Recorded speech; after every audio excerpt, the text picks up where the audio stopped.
Hey everybody, it's Justin, your guide into the other side. It is good to be back. I want to do a brief breakdown and first thoughts video on the Season 1 explainer that we got from Yugo Labs. So if you're interested in how to play the game, it's definitely really important to watch this 5-minute video by yourself. But if you just want my first thoughts and just kind of overview, then by all means take a look at this video as well. I'll just kind of break it down and see what I thought was important.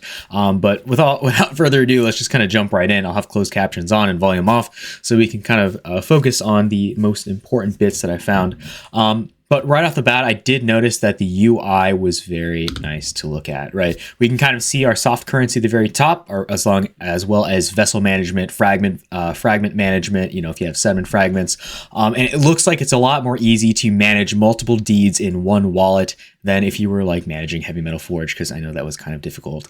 So definitely interesting. I like right off the bat, my first impressions are that I do like the UI. It seems very simple. You can kind of see, your farming ability as well as your fighting ability, along with your other deed. Everything about your other deed, from its, I guess this is a slot for vessel nesting. The number of slots depending on your environment size. So if you have a tier 5 environment, you have 5 slots. If you have a tier 2, 2 slots, and all of these have 3 enchantment slots. So that is interesting, as well as you can also see the sediment type and tier 2. So, they kind of go over your camp basically, where this is kind of where you manage everything from your deeds, and kind of goes over things related to that.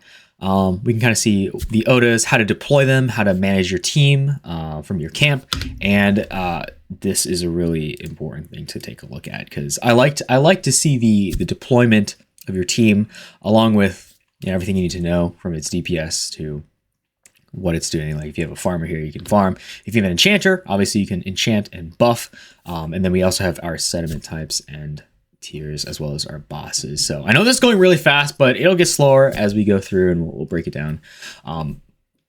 But we can basically see our deeds from our camp, deploy our Coda Maras, or our Maras essentially. But before any of that, we need to nest our vessels. So how are we gonna do this? Whether you have a farmer, a fighter, or an enchanter, you're going to need to do this. And I think they're going to show us in just a moment. But basically, it's the same thing. You just drag and drop into the slot that's highlighted, and right off the bat, we can see it's about 7 days to nest it, right? And you'll basically have to wait for that long if you want to, but you can also speed it up too. It seems like there's a speed up button, and they'll explain how to do that in just a moment here in the video. We're waiting. Okay, so basically it's going to cost mist, which is basically that currency. It reminds me of like Heavy Metal Forge, where you can turn 8 point into gears. How much it costs to like accelerate that week, I'm not sure. It reminds me of Clash of Clans a lot, actually. But it seems like they have this process where you can burn your vessels and turn them into Maras, which is the process of hatching, and then you can use them however which way that you want. But they did make a really nice... they denoted that they basically said that your vessels, or your Maras essentially, will only be able to do its assigned role. But once you evolve it into a Coda Mara, it will be able to do any of the roles that you want, whether that's farming, that's fighting, that's enchanting, just like how Codas are able to, but only one at any given point in time, and where you decide to deploy it, of course. So basically, you'll be able to take a look at the worker slots that you have based off of the environment tier that you have. So if you have environment tier 5, you're going to have you're going to have 5 worker slots, right? If you have environment tier 1, you're going to have 1 worker slot. So definitely keep an eye on your worker slot capacity, but everybody will have 3 enchanter slots available per other deed. So enchanters are definitely going to be the most rare. They're probably going to be the most expensive, just because of their rarity and their effect inside of the game. And when you hover over them, you can kind of deploy them where they belong. And I like how they kind of show this toggle between the fighter, whether you want to deploy your Coda for fighting or farming. So that's definitely interesting to see. You can kind of see your team can consist of fighters or farmers at the same time. Personally, I do think people are going to optimize if they have more than one deed, but if you only have one deed, by all means, feel free to play however you want. But enchanters are going to be all the more powerful with regards to that. But it kind of goes into the roles and the breakdown of the roles. So, right away, we can kind of see our DPS, right at the bottom. I'm kind of blocking the way, but whatever. You'll be able to see how much DPS you'll be able to inflict upon shattered per second. And then there's also UI for, forming sediment fragments. So obviously your sediment fragment is going to be important, especially if you use it to evolve Mars into Kodomaras, is probably determine the look or the abilities we'll see. And then we can also see the harvesting rate of the farmers. So what I found really interesting here was the enchantment roles, the enchantment Maras, right?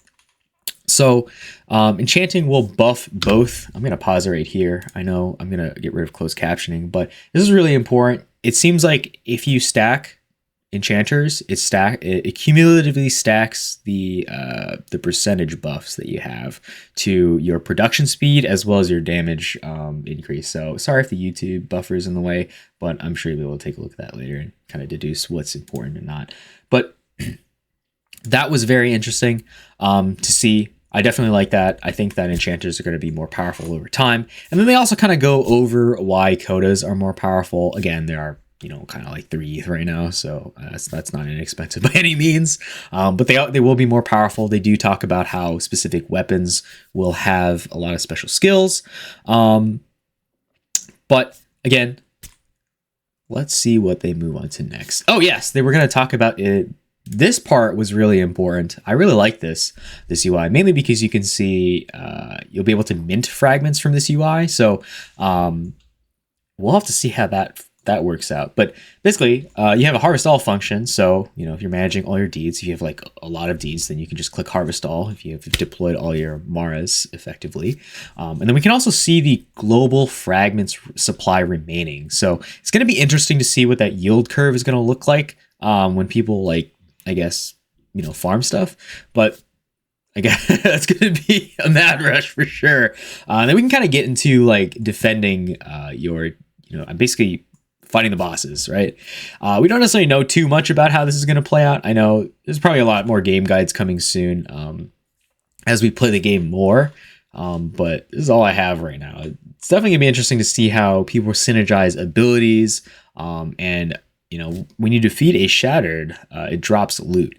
And what was really interesting, sorry, I dropped closed captioning, but basically what they said was higher environment tiers offer rewards that reward chests with better loot, right? So the higher the environment tier, the better the loot will be.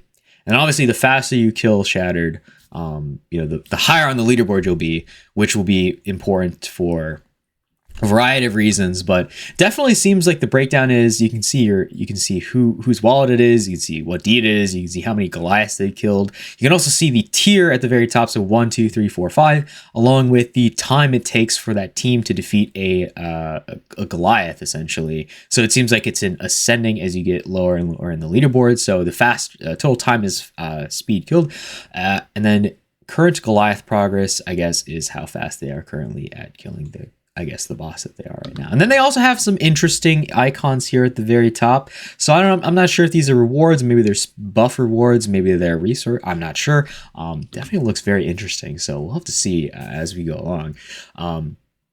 But at the very end of this this is awesome because we got to see all of the battle alliances that we kind of already know. I mean, if you have a Board Ape, you have a Mutant Ape, you have a 10 KTF, you have Heavy Metal Forge, or Heavy Metal, Meebits, Forgotten Ruins, Cryptodes, etc., etc. They did introduce Mega Force Sentinels from Applied Primates, so that was super interesting. I'm curious how that expands over time. But ultimately, it's going to be that's going to come into play in season 2. So that's definitely interesting. So with regards to that, I mean, that was just kind of my overview of everything with regards to the open beta. But definitely let me know your thoughts below, what you're going to be doing, farming, fighting, hunting shattered, enchanting, etc., etc. Whether you can use battle allies. But definitely hit that like and subscribe button. I'm definitely gonna I'll see you on the other side, and I'm gonna sign out before I go overtime. See you around.